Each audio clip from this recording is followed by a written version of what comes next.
Spears and Spades is a Ghosts and Goblins clone created by Leather Ice Cream and Company. Now, this Leather guy has worked on some games before, mainly joke games such as Bone.exe, sequel in the making, but this is his first commercially released game that's being sold on Steam and the like. And considering the fact that I bought this game twice, and considering the fact that I for some reason decided to record my first playthrough of the game when the game first came out, and I have all the footage just sitting on my hard drive for no goddamn reason, I thought I would make a video about it. In N Spades, you play as Isabel Rosenschwartz. You are a knight of some kind, and your boyfriend has been kidnapped by this demon thing. And it's up to you, as Isabel, to save him. It's like a reverse of the whole damsel in distress story. Gent in distress?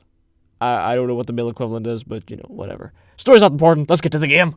The first thing that's gonna hit you when you get to the title screen of this game is...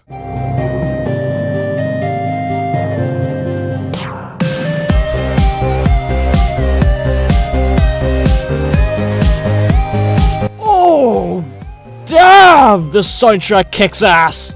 I almost don't want to leave the title screen because this fucking shit's good. Oh, it doesn't loop. Fuck.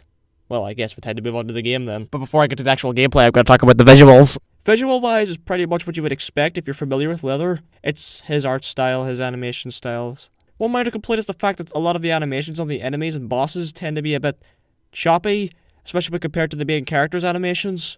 I guess you could make the argument that it's stylized like an old 8-bit game, especially considering this is a Ghosts and Goblins clone, but the fact that the main character is also fluently animated compared to everyone else, it kind of feels a bit out of place, and it doesn't really bode well with this type of art style. At the start of the first level, you get like a brief tutorial teaching you the controls and how the game works and such. The first thing that was kind of weird that threw me off a bit was the fact that you press X to jump. Now look, I like to think of myself as a bit of a platformer enthusiast. I play a lot of fucking platformers, and ever since the first platformers I ever played on the PlayStation 1 back in the early 2000s whenever I was a toddler still in fucking nappies, I am hotwired to think that whatever button is to jump in a platformer on a controller is usually the bottom face button. Now, when I first saw this, I was all like, okay, a bit weird, but I'll probably get used to it. I mean, I played Bioshock fucking 2 on 360, and the jump button in that game was fucking Y. You can't rebind the controls on a controller. I mean, assuming this game is made in Game Maker like Leather's other projects. Yeah, finding to rebind controllers is a bit of a bitch, but still. But yeah, besides that, I mean, as for the levels themselves, they're okay. I mean, the level design isn't anything super clever or anything. It's pretty much what you'd expect from the simple mechanics the game introduces, such as the destructible blocks and those electric boxes that for some reason get used a lot after they get introduced. Oh, there's a story reason to why they're there. Still feels kinda lazy though. I'm pretty sure water and electricity, they don't really go well. That's not to say that some of the levels themselves aren't really that bad.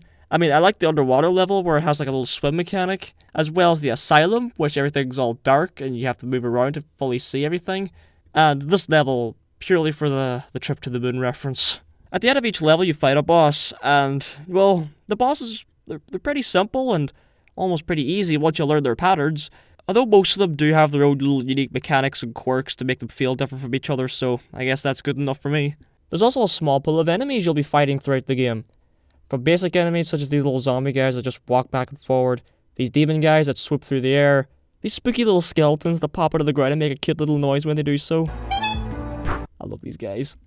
These charging motherfuckers, which are the most annoying pieces of shit ever. And, smoke? Smoke? There's also a nice arsenal of weapons to keep things interesting.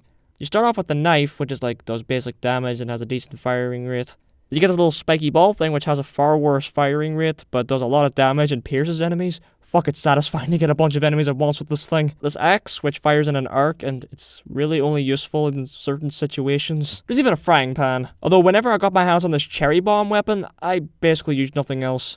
It doesn't require much aiming, and its fire rate and damage is good enough to justify just sticking to that mostly. You could also get these things called charms, I think.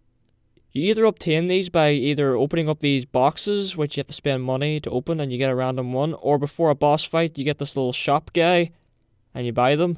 You get money by killing enemies, and sometimes they'll drop some loot, and if you have armor and you pick up some armor, that'll also count as getting money. It's completely randomized, so if you go through a certain run and you pick up a lot of cash, it adds an extra incentive to not die until the next checkpoint. I like this mechanic because it rewards good players for being good, and it makes the shittier players play even more shit because the game's slightly harder when you don't have charms, because when you die, you lose them. Basically, you don't die, it's a bad thing.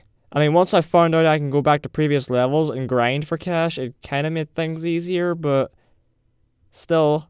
Alright, last boss. So yeah, the last boss is actually surprisingly easy. It's in this little tight environment and... Oh, what? Okay. So yeah, when you beat the game, you don't actually beat the game. It does exactly what Ghosts and Goblins does. It makes you replay the game twice, only harder, in order to actually beat it. The only major difference is visuals, and the enemies' AI is altered a bit to make them harder to fight. Like, for example, the plant enemies shoot 3 balls instead of 1. The charge guys go invisible sometimes. Ah!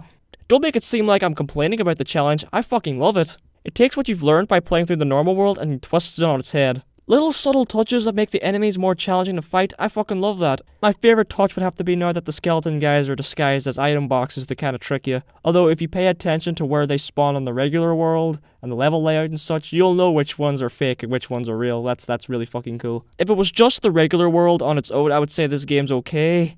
If forgettable, maybe not something worth spending money on. But with the glitch world, well, like, it's still okay. If still kind of forgettable, but it makes the game slightly deeper than a puddle. Not to mention, if you beat this mode, you unlock an extra character and other extras and stuff, which I have yet to get to, and I've never recorded much of my playthrough on the glitch world because I never intended this video to be any more than just a little quick video, so yeah. So overall, this game isn't that great. It's kind of dull almost. I guess final verdict is this game isn't really anything that special.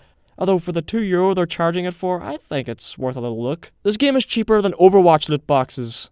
I think it has more value than that. This is clearly not going to be Leather's magnum opus or whatever. I mean, I'm still waiting for that to come out. But hey, even if you don't like the game, at least you can take satisfaction in that you supported someone that's just doing something that they love doing. And if you know me, that's all I'm for. Supporting the artist. Support the artists, motherfucker!